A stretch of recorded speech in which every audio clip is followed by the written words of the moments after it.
Assalamualaikum warahmatullahi wabarakatuh. Alhamdulillahirrabbilalamin. Wassalatu wassalamu ala asrofil anbiya wal mursalin wa ala alihi wa sahbihi ajmain. Asyhadu an la ilaha illallah wahdahu la syarikalah wa asyhadu anna muhammadan abduhu wa rasuluh. Allahumma sholli ala Muhammad wa ala ali Muhammad kama shallaita ala Ibrahim wa ala ali Ibrahim fil alamin innaka Hamidum Majid. Qala Allah ta'ala fil Qur'anil Karim, A'udzu billahi minasy syaithanir rajim.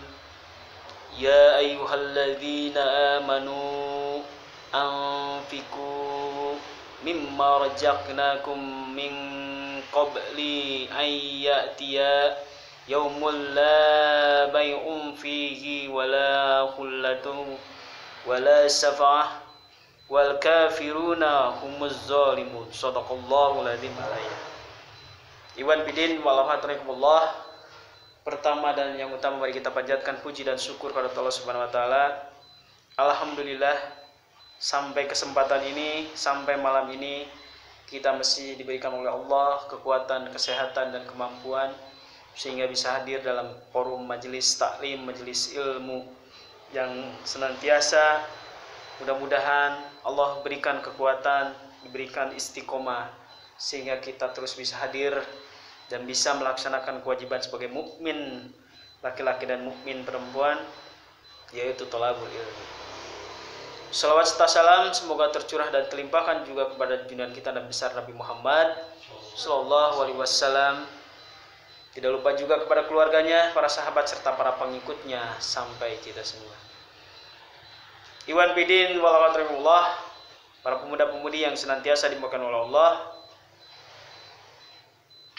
insya Allah dan mudah-mudahan terus kita diberikan oleh Allah keistiqomahan, kekuatan, kesehatan sehingga tetap kita bisa konsisten menjalankan perintah-perintah yang Allah perintahkan kepada kita semua.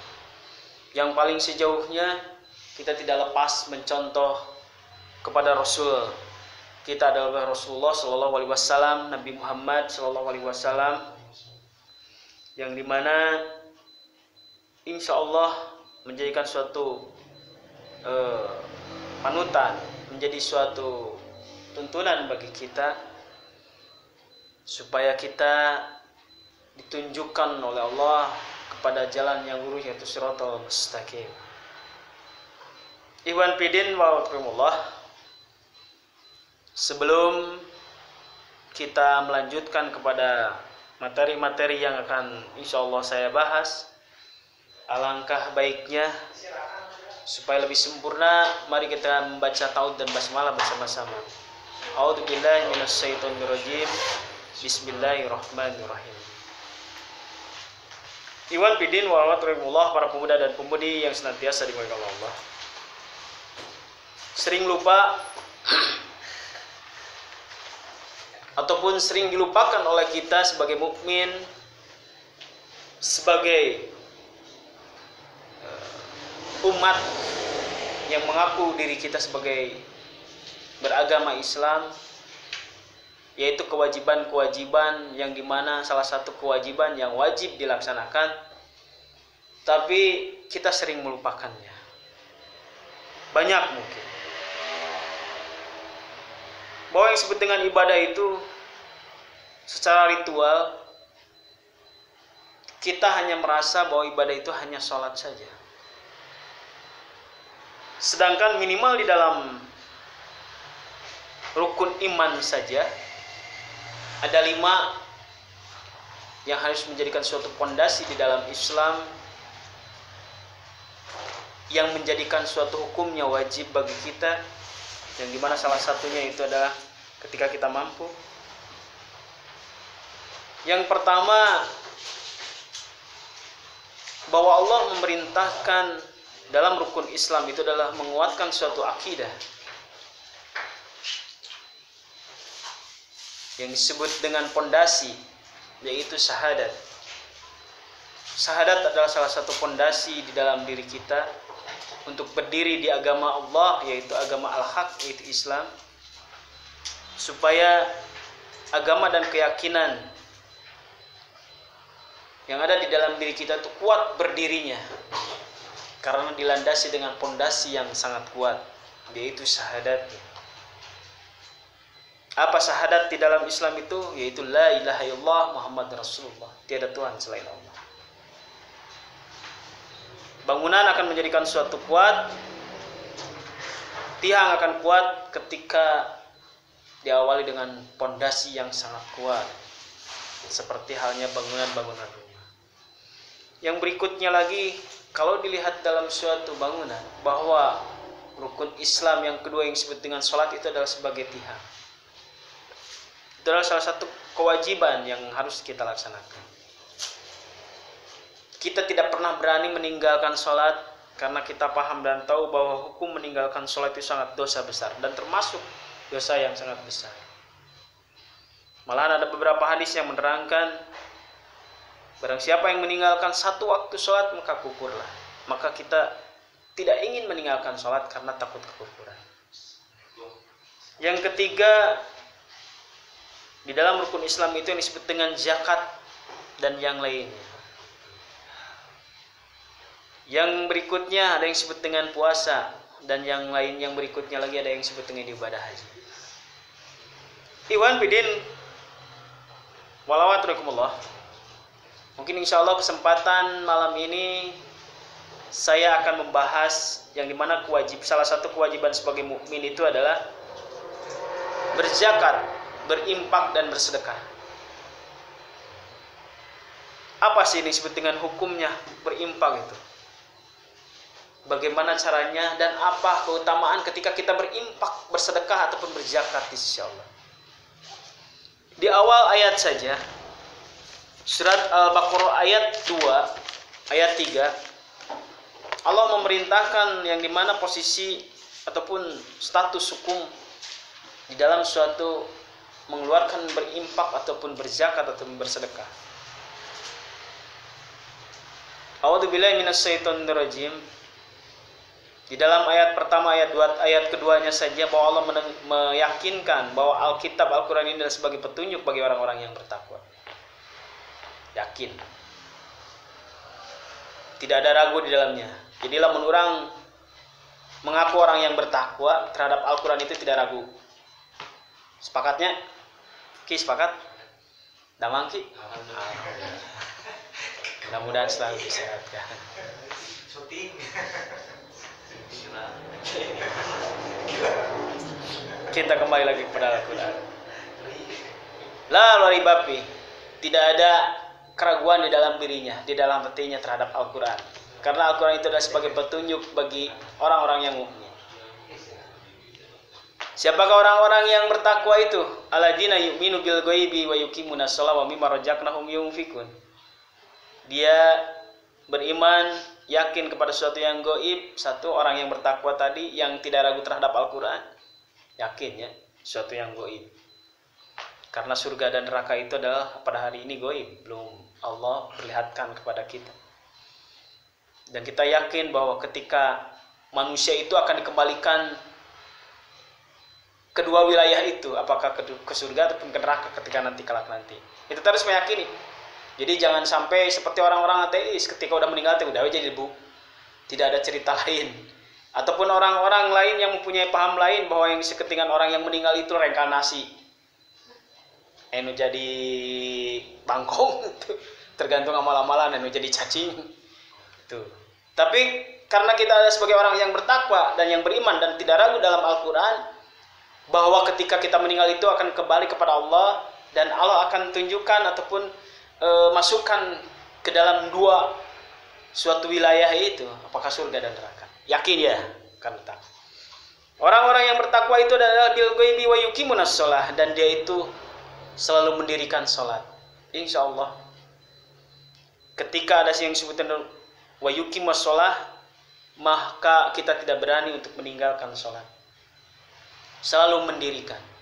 Ketika sesuatu mendirikan bahasanya itu berarti tidak tergantung suatu waktu. Yang disebut dengan waktu sholat itu adalah suatu ibadah ritualnya. Tapi ketika dalam 24 jam harus kita terus menegakkan sholat kita.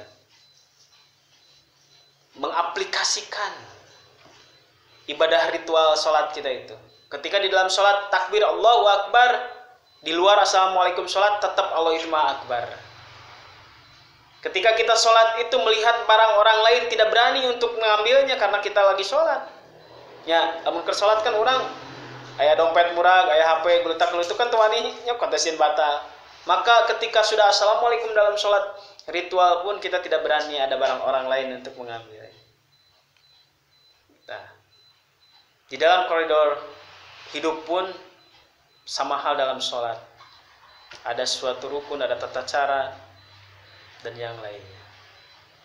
Nah, yang sering kita lupakan pada hari ini, kita tidak berani meninggalkan sholat, tapi kita selalu lupa terhadap ayat yang berikutnya. Ataupun ayat seterusnya. Wa mimma razaqnahum yunfikun. Orang-orang yang bertakwa dan yang tidak ragu terhadap Al-Quran itu, dan dia meyakini mendirikan sholat, lalu ketika Allah berikan rizki, barang siapa yang kata Allah berikan rizki, rizki. Barang siapa yang Allah berikan rizki, maka orang-orang yang beriman tadi, yang orang-orang yang bertakwa, yang beriman tadi, yang yakin dan tidak ragu terhadap Al-Quran, maka dia itu selalu menyisihkan sebagiannya. Barang siapa yang Allah berikan rizki, oke, kita bicara terhadap manusia saja, jangan bicara dengan makhluk yang lain. Karena Al-Quran itu kewajibannya kepada manusia. Al-Quran itu bukan hanya orang-orang mukmin saja, kepada seluruh manusia itu harus disampaikan ayat Al-Quran ini. Ya ayyuhan nas, ubudu ilallah, beribadah kepada Allah. Dan ini adalah sebagai petunjuk, hudan bagi manusia dan orang-orang yang beriman tidak ragu. Siapakah yang diberikan rezeki? Ada enggak manusia yang pada hari ini tidak diberikan rezeki oleh Allah? Pandangan ke Kang, perasaan saya tidak pasang rezeki naon pas sampai ke ayeuna nganggur. Yang disebut dengan rezeki itu bukan suatu pekerjaan. Bisa jadi yang disebut dengan rezeki itu adalah suatu kenikmatan, bisa jadi material, tapi tidak melalui yang disebut dengan hasil kerja. Pokoknya malah mau cek pribahasa kolot mah, cek kolot gitu. Lamun masih kene sok KWC berarti itu tes masih kene diri jigan walunya bener. Nyai KWC itu berarti ada membuang sesuatu. Ada membuang sesuatu pasti ada sesuatu dulu yang dimasukkan, yaitu makanan. Aing makanan itu bukan rezeki, itu adalah suatu rezeki. Maka kita kembali. Barang siapa yang diberikan oleh Allah rezeki melalui kerja yang disebut dengan gaji, badai dia itu berbisnis melalui yang disebut dengan keuntungan. Apakah pemberian diberi gitu? Seperti halnya orang ini diberi kuku kolot terus. Lain orang ketang, Anda saya mau udah bekerja. Seperti kalian masih terus dibiayain orang tua, itu kan diberi. Badai yang disebut dengan hadiah karena ada sesuatu prestasi, itu kan rezeki. Anda pada hari ini juara 1, maka akan diberikan suatu hadiah 100 juta, kan rezeki sama.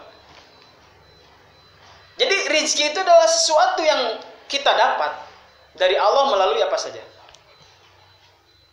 Maka kata Allah, orang-orang yang beriman itu adalah orang-orang yang tidak ragu terhadap Al-Quran, dan orang-orang yang bertakwa itu selalu menyisihkan sebagiannya. Kita tidak berani meninggalkan sholat, tapi kenapa kita selalu melupakan dan meninggalkan wa mimma razaqnahum yunfikun? Padahal ayat itu selalu berdampingan dengan aqimus sholat. Betul nggak? Ketika ada perintah sholat, pasti berikutnya itu ada pengorbanan maliyah, harta maliyah itu. Bahwa dia berbentuknya sedekah, perintahnya kata Allah, bahwa dia berbentuknya wa mimma razaqnahum yunfikun, berinfak, bahwa dia berbentuknya disebut dengan zakat. Ya ayyuhalladzina amanu kutiba ya ayyuhalladzina amanu aqimus shalah wa mimma razaqnahum yunfikun. Ya ayyuhalladzina amanu aqimus shalah wa atuz zakah. Hai orang-orang yang beriman, tegakkanlah, dirikanlah salat dan keluarkanlah zakat. Selalu dalam Al-Qur'an itu perintah salat itu berdampingan dengan pengorbanan maliyah. Berzakat, bersedekah, berzakat, berinfak. Bersolat, salat, zakat, salat, infak, salat, sedekah, seperti itu. ketika ada suatu ayat berdampingan berarti posisinya hampir sama derajat saja. Nah, jangan sampai kita merasa rugi karena kita tidak pernah berimpak. Hak daripada Allah yang berikan rezeki, padahal kata Allah tidak banyak, Allah mintanya hanya sebagian saja. Yang dari mana tadi rezeki itu datangnya tidak selalu dalam suatu gaji ataupun keuntungan berbisnis, tapi pemberian ataupun apapun. Dan pasti insya Allah lah kukolotnya walaupun ke corona ke dibere merenang 2000 mah sapoe tong dibelikan udut kabeh ki. Ya udut emang sebarang bayar pakai udut berenang atuh udut eta mah. Mubajir. Ricun saitun mendingan yang ngeureunana udut. Impahkeun. Jangan sampai kita merasa rugi. Coba kita buka di dalam surat 254 Al-Baqarah-nya. Ya ayyuhalladzina amanu anfiku, wahai orang-orang yang beriman, infakkanlah mimma razaqnahum wa mimma razaqnakum, sebagian rezeki yang telah kami berikan kepada kalian. Tadi seperti ayat tadi, ya ayyuhalladzina amanu anfiku, infakkanlah, sisihkanlah. Anfiku teh lamun bahasa suami kepada istri itu nafkahkanlah gitu. Kan nafkah teh sarojeng memberikan ya. Sisihkan gitu. Sok saya nanya heula. Di dia nunggu boga pemajikan saha Kang di. Ieu mah X. Nih, ketika Anda itu memberikan rezeki kepada istri, hukumnya sunat atau wajib? Hah? Wajib nganapkahan pemajikan. Oh, didinya ngawin we hukum nganapkahan hantu kumaha. Wajib hukumnya nganapkahan teh. Kang aya di nu janji teh di dalam surat nikahnya. Apabila tidak memberikan nafkah 3 kali berturut-turut cenah kabur pemajikan. Iwan bin Rasulullah, maka menafkahkan seorang istri itu adalah wajib seorang laki-laki terutama terkhusus. Ketika bahasa yang disebut dengan nafkah, infak di sana itu berarti wajib hukumnya ketika kita. Kan ini, wahai orang-orang yang beriman, sisihkanlah, infakkanlah sebagian rezeki yang telah kami berikan kepada kalian. Daloman telo batik sebagian. Terus ya teteh jangan Allah teh butuh gitu ente. Allah itu lebih kepada menguji bagaimana ketaatan, bagaimana ketaatan dan keimanan kita kepada Allah atas perintahnya. Allah itu ingin menunjukkan ketaatan terhadap perintahnya, bukan barangnya yang dikeluarkan. Seperti halnya ketika Allah memerintahkan kurban. Inna atainakal kausar fasoli li rabbika wanhar. Inna atainakal kausar fasoli. Sesungguhnya Allah telah memberikan nikmat yang sangat besar. Fasoli, lalu dirikan sholat. Fasoli li rabbika wanhar, dan sembelihlah hewan kurban. Ketika ada fasoli, dirikanlah sholat, pasti ada pengorbanan berikutnya. Mun ieu mah pengorbanan berarti hewan kurban, sembelih. Ai Allah butuh daging sapi, daging domba. Henteu, tapi pengorbanan cik ketika Allah perintahkan sembelih hewan kurban. Meuli domba, meuli sapi, titah dipencit. Pencit, belikan eta duit. Cek Allah teh nya mun perintah secara kasar mah. Belikan eta domba. Korbankeun. Jangan ketaatan kepada Allah.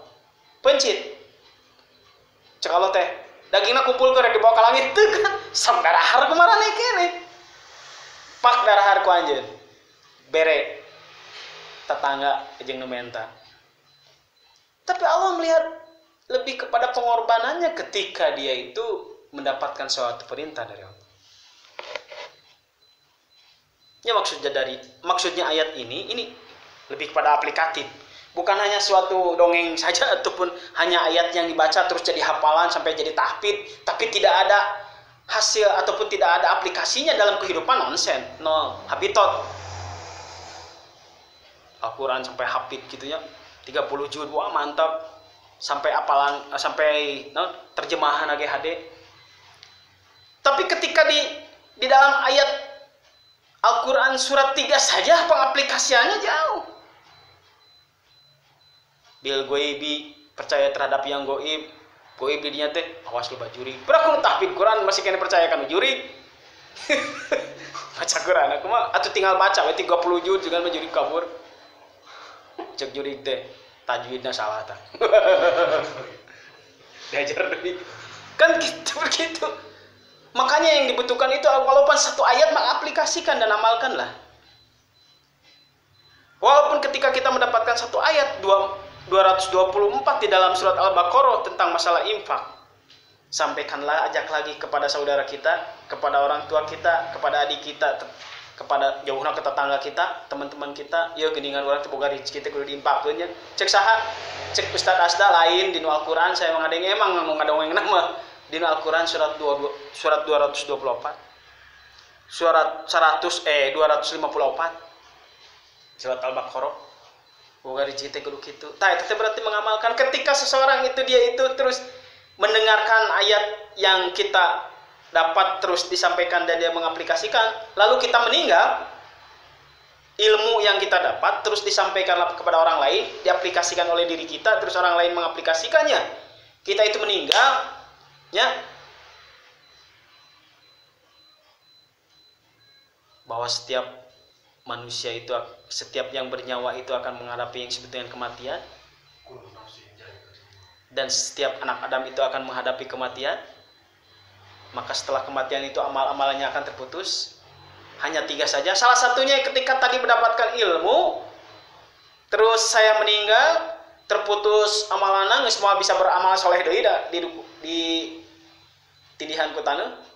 Tapi ada amalan yang terus mengalir. Apa? Ketika tadi saudara-saudara saya, adik saya, orang tua saya, kakak saya mengamalkan surat 254 yang pernah saya sampaikan, maka dia berbuat baik, saya pun dapat terus. Itu makanya yang disebut dengan tadi ketika pada hari ini tafsir aplikatif, mengaplikasikan tafsir. Itu kudu tidak usah memperdebatkan tafsir Al-Quran, tapi mengaplikasikan. Cik naon di dalam surat Al-Baqarah ayat 3. Cik naon di dalam surat Al-Baqarah 254. Wahai orang-orang yang beriman, infakkanlah wa mimma razaqnahum yunfikun, yang telah kami berikan rezeki kepada kalian. Terus di dalam ditulisna min qabli ayyatiya yaumul la bai'u fihi wala khulad wala safah wal kafiruna humuz zalimun. Terus cek Allah tadi dia teh, sebelum datang hari ketika tidak ada lagi jual beli, sebelum datang yang dimana hari sudah tidak ada transaksi merenang, nggak semua bisa impak di transaksi pada KM apa nitip, nggak sewa deh, iraha itu berarti kiamat, ketika alam dunia, sebelum alam dunia ini dihancurkan kata Allah, sebelum ataupun untuk dihancurkan alam dunia, sebelum roh nyawamu dicabut ataupun tidak ada di dalam tubuh kamu lagi, sebelum kalian itu asalnya di atas tanah menjadikan di bawah tanah, diinjak oleh tanah. Sok rezeki teh keluarkan ataupun infakkan sebelum kalian itu habis masa waktumu di dunia ini. Benar gitu. Sudah tidak ada jual beli transaksi. Kan hidup kita itu transaksi. Transaksi itu udah jual beli wae ka warung. Segala pun sesuatu itu bertransaksi. Sebelum tidak ada lagi yang disebut dengan jual beli di muka bumi. Tidak ada lagi persahabatan tuh. Jual beli, persahabatan. Geus maot teh merenana tuh. Dan tidak ada lagi syafaat. Saling tolong menolong. Syafaat teh saling membantu. Dan orang-orang kafir itulah orang-orang yang zalim. Orang-orang yang jolim, jolim itu berarti merusak diri. Nyeung ngadosa wae orang-orang kafir mana kitu perbuatan. Sok. Jadi kang kudu kumaha teh nanti? Nya, saya nanya lagi kepada Iwan Pidin waalaikumsalam, apakah kalian itu diberikan rezeki oleh Allah enggak? Sepakat semuanya jawabannya, kami diberikan rezeki oleh Allah. Walaupun saya di dompet tidak punya, tapi setiap hari saya dapat 5.000 dari orang tua saya. Rezeki itu. Walaupun setiap hari saya dapat 3 piring nasi dari orang tua, malahan nambah dari saya mah. Itu rezeki dari Allah. Sepakat semuanya mendapatkan suatu rezeki. Sok atuh ketika kalian itu mendapatkan rezeki kata Allah, sebelum kalian itu dicabut terus, sudah tidak ada jual beli, sudah ada transaksi lagi dengan orang tua, mere jeung pamere-mere. Sebelum tidak ada lagi persahabatan di antara saudara-saudara dan ataupun di antara orang tua dan anaknya, adik dan kakaknya, sudah tidak ada persahabatan lagi. Sebelum itu, wa mimma razaqnahum yunfiqun, sisihkanlah sebagian rezekinya. Nah, sepakat semuanya kita dibakar rezeki. Sok geus menyisihkan.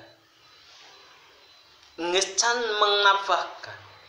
Geus can menginfakkan. Geus can mensedekahkeun.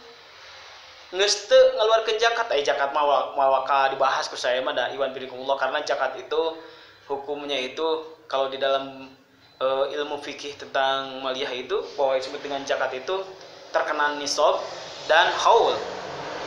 Ada ukuran yang harus dikeluarkan ketika dia itu hartanya mendapat kena nisab dan haul, ada waktu setiap 1 tahun sekali yang disebut dengan zakat. Zakat mungkin lebih kepada pembahasannya orang-orang pembisnis dan orang-orang kaya. Tapi kan saya juga kan dapat atau kewajiban zakatnya yang disebut dengan zakat fitrah.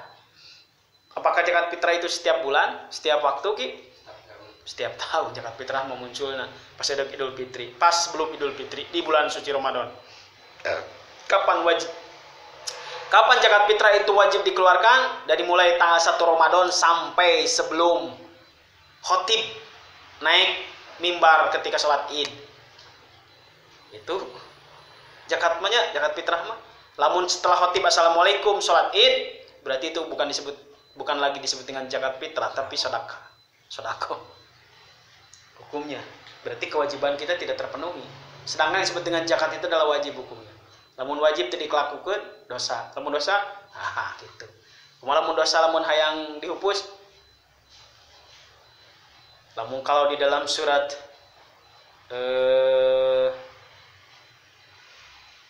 An-Nisa 64, maka jauhkan datang kepada Rasul. Apakah kita akan diberikan suatu kifarat? Apakah kita akan seperti untuk bertobat seperti apa ya? Kita kembali lagi kepada sesuatu yang disebut dengan mami marjaqnahum yunfiqun. Sok ayeuna mah. Mesti ingetan, sok. Rezeki meunang impak. Perasaan saya mancang kok. Nu bingung teh ieu teh ka mana gitu. Yang pasti yang diajarkan oleh Rasulullah itu ke Baitul Mal.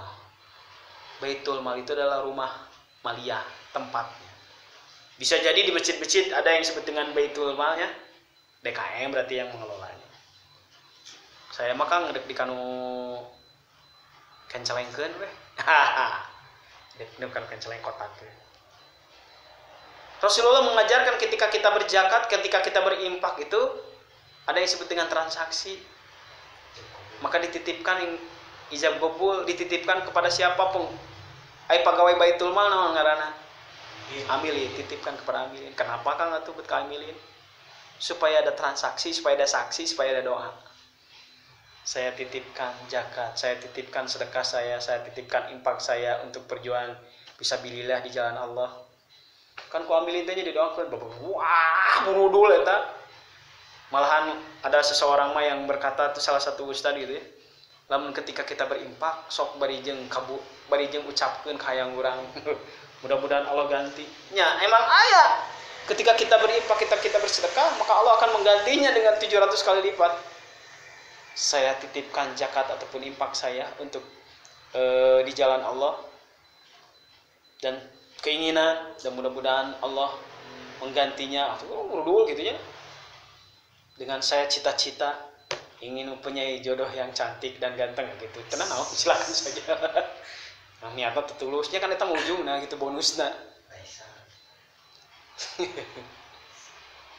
Titipkan yang disebut dengan tadi, biar nanti dikelola untuk suatu pembangunan. Dan ada lagi tadi ketika kita meninggal ataupun di alam kubur, ketika amalan-amalan kita supaya terus mengalir, kata anak Adam, karena disebut dengan anak Adam itu akan mengalami kematian dan terputus amalan-amalannya, dan amalan-amalan itu akan mengalir terus. Yang salah satunya itu adalah sedekah jariyah. Sedekah jariyah itu adalah sedekah yang terus mengalir. Contohnya ketika kita berimpak, salah satunya saya mewakafkan Al-Quran, saya mewakafkan sajadah gitu, lamun dipakai terus orang meninggal terus mengalir. Mewakafkan duit rezeki tadinya anu 2000 gitu, sebulan 2000 dah ieu Kang aya 2000. Kan bukan Allah itu tidak melihat, kan sebagian Allah itu tidak melihat besarna. Ih, saya tamu sebulan sekali teh impak dengan 5.000. Nyantek gitu atuh udah mau dibeja-beja ku ambilin ge. Apa tuh si Iki mah impak dengan 2.000 sebulan sekali teh mau dibeja-beja. Tidak boleh. Bahwa seorang petugas itu tidak boleh. Karena ancamannya itu adalah pedang di dalam lehernya. Ya maksudnya itu bahwa seorang hakim itu yang menentukannya. Hakim itu adalah ancamannya itu bagaikan pedang di atas leher. Ketika dia itu mengumbarkan salah satu aib dan lainnya orang lain itu, maka Allah akan bukakan aib nanti di akhirat. Maka disumpah kan orang-orang amilin itu. Lamun anu sedekah loba, sedekah saeutik dia ngomong. Alhamdulillahnya burhan mah sedekah ge apa tuh? Wah, sampai ke puluhan juta sih. Anu loba gitu kudu dibeja-beja. Tadina si kerek sedekah 10.000 gara-gara ngadenge siburhan 200.000 500.000. Wah, itu jadi ya. Kan tuh makanya amilin itu tidak seperti itu. Silakan saja. Wa mimma razaqnahum yunfiqun. Berinfak itu. Makanya kata Allah, berapapun kita keluarkan, yang pasti kita itu adalah lamun cek peribahasa dan untuk memaksimalkan kita menggugurkan kewajiban lah. Sehingga salatna orang menggugurkan kewajiban gitu nya. Da salat lagi kan? Geura salat atuh. Neng, ki geura salat.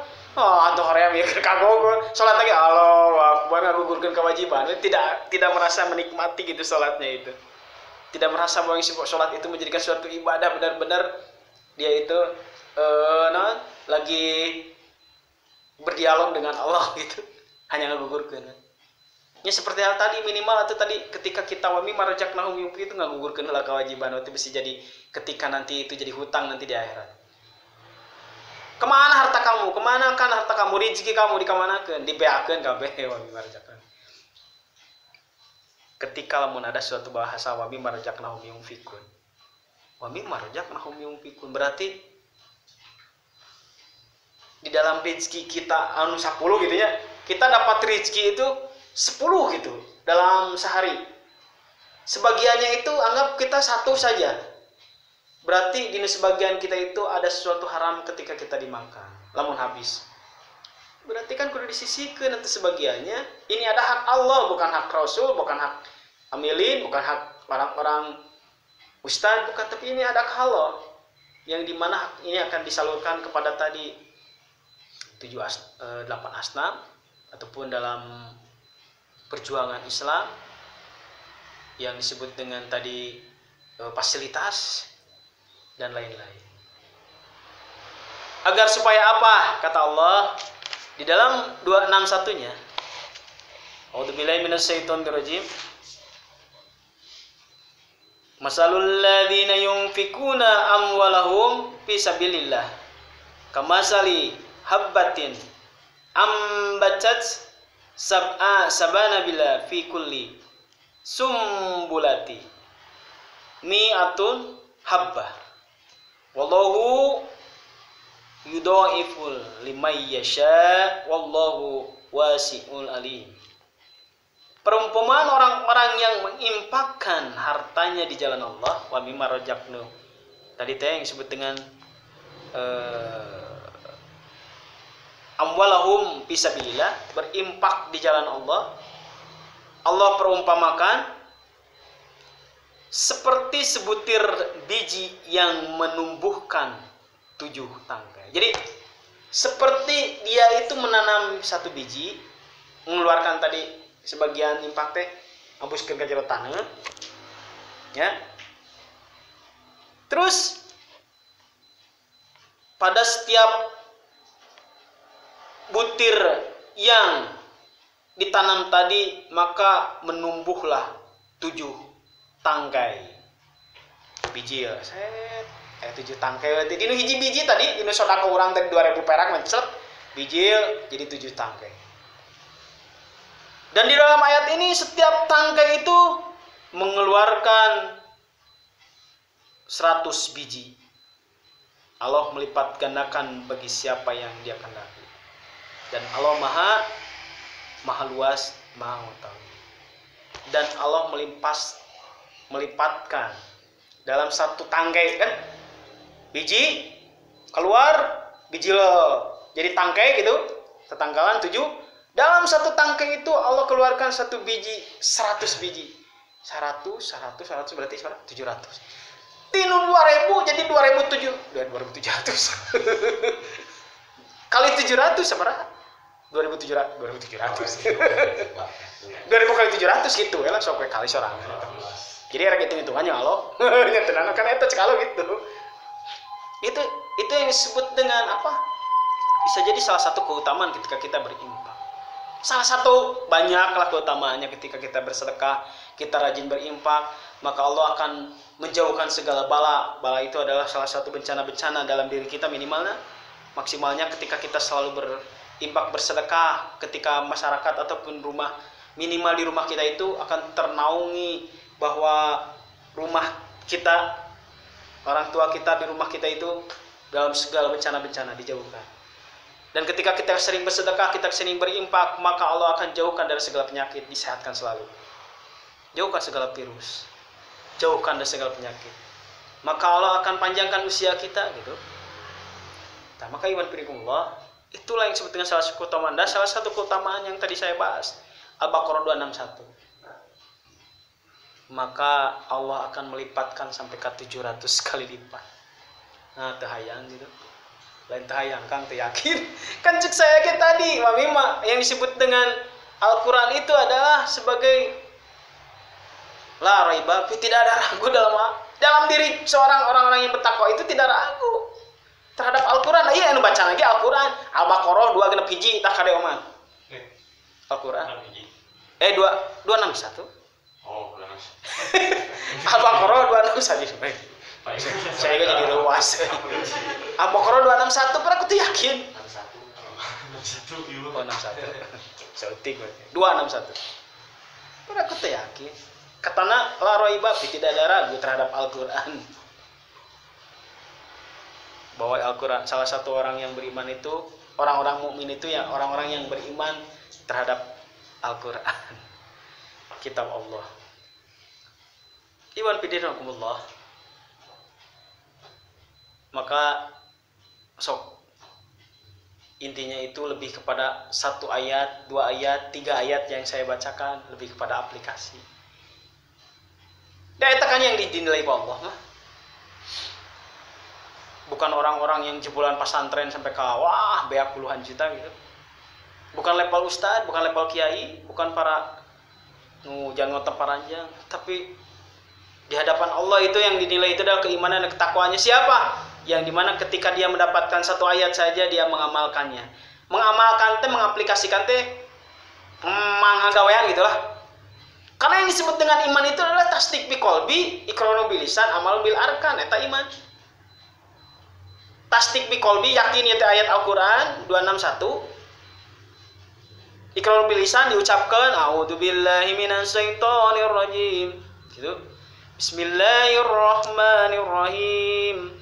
Masalul ladzi yunfikuna amwalahum fi sabilillahi kamasali habbah. Di lisan. Geus di lisan teh dikaji amalun bil arkan. Diamalkeun ku awak, dilengkahkeun ku suku, digerakkeun ku leungeun, nyopot dina saku. Gimana bidinakumullah? Eta yang disebut dengan tadi. Nah, saya nanya heula. Apa siapa yang tidak tahu Bilal di dia? Saya tahu apal Bilal. Apal Bilal itu sahabat Rasul. Bilal sahabat Rasul. Apakah dia S1, S2, doktor, profesor? Dia itu adalah budak di sekolah-sekolah acan. Tuh sampai ka ngobong pesantren tidak. Tahu nggak Bilal? Bilal itu kata Rasul, wahai Bilal, terdengarlah suara terompahmu di surga. Alam dunia can dianjurkeun, kiamat can aya, tapi Rasul mendengar suara terumpah teh sandal sandal Bilal. Sandal nanti geus aya kitu kadenge di surga. Berarti kan dia itu adalah calon surga. Bilal itu calon surga. Apakah dia bisa jadi tahfidz? Aya deui nu alibi kana atuh da eta mah Bilal mah dibimbing Allah langsung ke Rasul. Bukan masalah dibimbing ke Rasul dan tidaknya. Tapi dia itu orang yang tidak kudu hafid Quran, dia tidak pesantren, tapi dijamin masuk surga. Kenapa? Karena setiap yang diucapkan oleh Rasul dia amalkan. Setiap yang diucapkan oleh Rasul dia amalkan. Praktekkeun gitu. Setiap dia hadir dalam pengajian gitu, para pemuda mengamalkan pulangan. Itu yang disebut dengan orang-orang yang beriman dan bertakwa yang akan ditunggu oleh Allah, oleh Rasulullah di Al-Kautsar. Kan Rasulullah itu menunggu di Al-Kautsar. Al-Kautsar itu adalah suatu telaga gitu ya. Suatu sungai yang indah, telaga. Kalau mun urang karek nempo ka suatu telaga ataupun sungai gitu nu indah. Aduh hayang ulin ka dinya euy resep cai heran. Lauk gitu. Karek di dunia di surga, maka Rasul itu menunggu orang-orang yang seperti itu. Orang-orang yang ketika satu ayat diamalkan, satu ayat dipraktekkan, satu ayat diaplikasikan. Apalagi ketika kita hafalannya hebat gitunya, maka derajat kita ditaikkeun. Sampai ke 30 juz hafal. Tahu dalam terjemahannya, menyampaikan dan mengaplikasikan dan mengajaknya kepada orang lain yang disebut dengan dakwah. Kan setiap mukmin itu adalah dai. Dai itu adalah orang yang menyampaikan, yang mengajak. Iwan Allah. Itulah suatu gambaran yang dimana orang-orang yang dicintai oleh Allah. Ada suatu hadis saya pernah baca, saya lupa lagi hadisnya. Bahwa kata Rasulullah, ada suatu orang atau seorang mukmin yang dimana ketika dia itu beramal soleh, maka kata Rasulullah di dalam hadisnya, maka kata Allah akan lipatkan amalannya 50 kali lebih daripada kalian, wahai sahabatku. Jadi Rasulullah itu dengan para sahabat berkumpul.